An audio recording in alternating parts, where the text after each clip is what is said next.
because now we are Parashat Noach, and this is actually the subject of this parasha.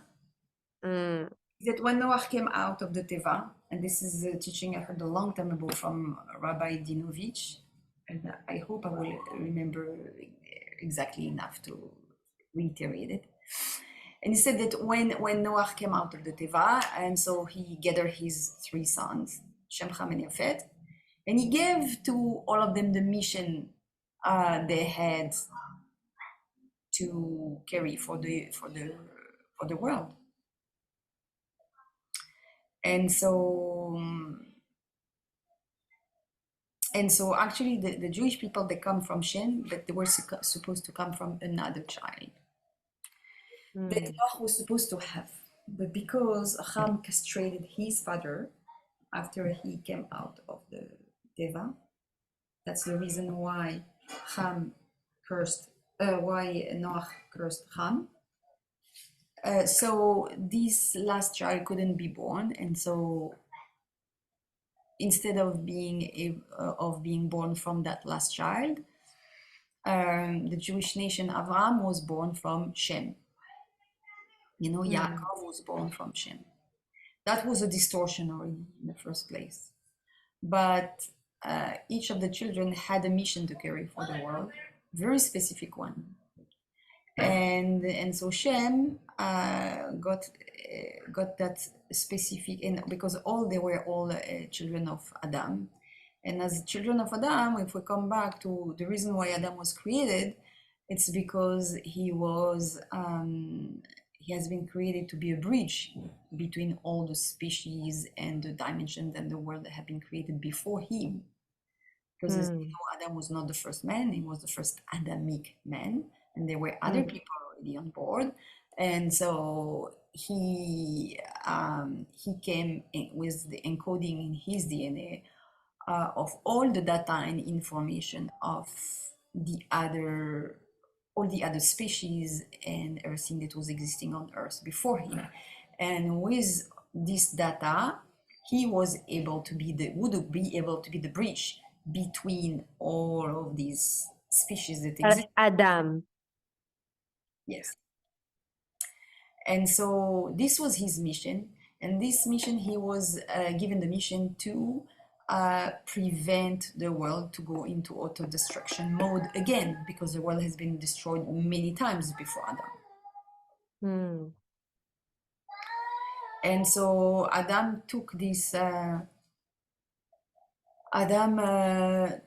mission on, but among his descendants, not a lot of his children were able to. But why was before Adam, why did the world was created and destroyed so many times? Because there were always an imbalance in between, the different forces in place. And so Adam was this light holder. He was created with a capacity to embed a lot of light in himself. He had a light body that was a very, very high frequency, not the body that we have today. And so with this body, he was able to be a transmuter, constantly. And so finally, he didn't succeed in his mission because among his children, there were not a lot of them that were really interested to carry this legacy, because there was, the interference with the snake, and so, as you know, the snake is a symbol, for the powerful, people that were already there, and they wanted to interfere and come. They didn't like the idea so much of Adam and Chava having babies and starting to take over, shifting the powers in place. And so among the children, and why, and Shalva, why do you think, why was Adam, or this, the people at that time, where, again, if we are, created in the image of Hashem, why are we creating all this chaos? No, you were created in the image of Hashem is one thing, but in this realm of duality, there is space for darkness and there is space for light, okay? And that's the The purpose of this veil was to allow free will. And if there wouldn't be space for darkness, there wouldn't be free will, right? Yes. So in order to maintain the free will, the only way to bring more light and to allow light to transmute darkness is by activating it as us using our free will to invite more light and say, hey, me, I'm using my free will to be a light carrier instead of a darkness carrier. And so the moment it's me with my free will deciding and I'm going to do this, there is no problem. You can leave all the space to the light that you want, and then darkness will be transmitted in a split second. It doesn't happen because I don't do it. Okay? Because I forgot that I have the power to do it. Yeah. Because I think that if there is a, God exists in the world, why does he allow darkness to happen? But Yeah. in the first place, in this realm of duality, we gave you free will. It means that you're the one who's supposed to be the player. And you have all the cards in your hands. And so remembering that you have the cards in your hand is already one big step. It's already so very important, because we forget. We feel powerless. Oh my goodness, there is so much darkness existing. How is it even possible? Yeah. How is it possible? If the God exists, how is it possible that you allow this to happen? Yeah. So we see twice in the history, in this parasha, that God interfered. Is that in this realm, there are no interference allowed until a certain extent. So if you ask for the interference and the conditions are reunited for this interference to be permitted, it will happen. Otherwise, if God would interfere every 2 seconds to say, hey, now you're not supposed to do really that, you're not really supposed to do this, and then there is no more free will. Okay? So the generation of the big flood, they went really too far. It means that they corrupted. Their level of corruption reached to such a high stage that they corrupted all the other living consciousness. They corrupted the animals, they corrupted everything. And therefore, the whole world needed to go through huge water purification in order to be elevated from this total corruption. A complete reset, the big reset. Why is the big reset happening? It's because we reached to a level of corruption that it's becoming very hard to return after this point of no return. Yeah. And so, but we see that there were 7 days of grace before the flood. 7 days of grace means that there is always like a lapse of time after the point of no return, in which what you do can still make a difference. And after that time, when this date is passed, whatever you do, it's too late. So of course it's still good to do good things, but you're not going to change the course of history after this timeline is passed. I see. And so, yes, we have a power. That's a very important notion to understand. It's, yes, we are powerful. Yes, we have the power to change things, but in a certain lapse of time, when the level of corruption is already reached too much, the machine doesn't work anymore. There is nothing to repair. It's completely burned. So what I was explaining is that Adam received the mission, and then it's transmitted to Noach, who was 10 generations after Adam. Okay, so Noach transmitted this mission to his children. Now he saw that, what happened before it was the generation or before him, and he knew that he had to dispatch the mission in order to make it more clear and realistic. And so he dispatched to Shem. He would have would be more spiritual person. You would have more connection with God. You would be the people of the book. You will learn and Yefet, you will be the one facilitating the infrastructure, and Ham was supposed to be the, you know, he's the fire, he's the one giving power, he's the, you know, the one powering the machine.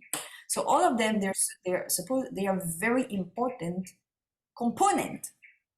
And even the last redemption, what we call the Messianic Era, it cannot happen if all of them are interconnected and playing together. It will not happen. The Messianic Era is not a Jewish affair. It's not a Christian affair. You know, it's not a Muslim affair. It's a planet affair. And it can only happen if all of the light holders within these cultures and definitions are holding hand and making it happen together. Does it mean dissolving yourself into others? No, you keep your essence, you keep who you are, but you hold hands forward together. Yeah, so it's the collective Yes. consciousness. Yeah, and so everyone has to remain his own job in this, because one cannot do, it's impossible to be good at everything. Yeah. Everybody have different strengths, and everybody is completing each other.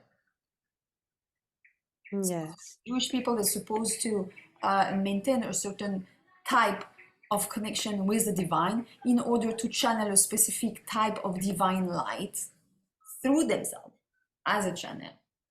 And if and that's the reason for the rules of kashrut and all the rules that we have, is just to maintain that container, the valid, I mean, clean, in order to permit, to allow this light to come through. Okay, other people have different way to bring different type and quality of light. They have their own teaching about that. They have their own connections. Everybody has his own. So now some people, they completely forgot about, they don't know what their mission. So they are like, oh, who do you think you are? You think you have a thing? And so they feel like lost. It's just because they forgot what's their own. But they can remember. And that's the whole point of Hanukkah, is that, you know, what the Hashmonaim, what the Jews, they fought for against the Greek.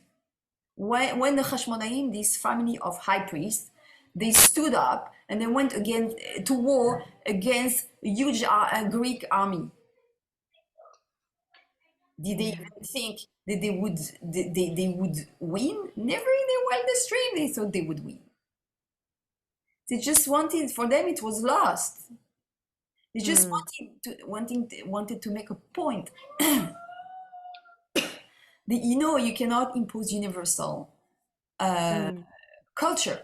The whole world cannot think and do and be in the same exact way. Just because you decide that the world should be enlightened in this specific way, doesn't mean that the whole world should follow this only way to connect to the divine. There are many different ways to connect to the divine. And so this is what they fought for. This is what they rebelled against, because they had this message to carry to the world. You have your own light to carry. You're a light holder in your own way. The way you can carry and hold light is like no one else. No one else can do it the way you do it. So if you don't do it your own way, and if you start copying someone else's way, we're losing that connection, and we need it, because the planet needs to be activated in many different points around the world through these people that are holding these specific codes in their DNA. Those codes are not the same for everybody. I understand. So it's very important that people remember that, they remember their own, they honor their own. And if someone really feel, you know, completely out of place in their own thing, and they really feel cold, say, no, me, I really feel cold, I must be Christian, or I must be Jewish, or I must, like it's a call from the soul, that there is no question about it, then fine, okay, join your people. But otherwise, there is no reason, because everyone should find their own connection within their people. Yeah, wow. It's beautiful.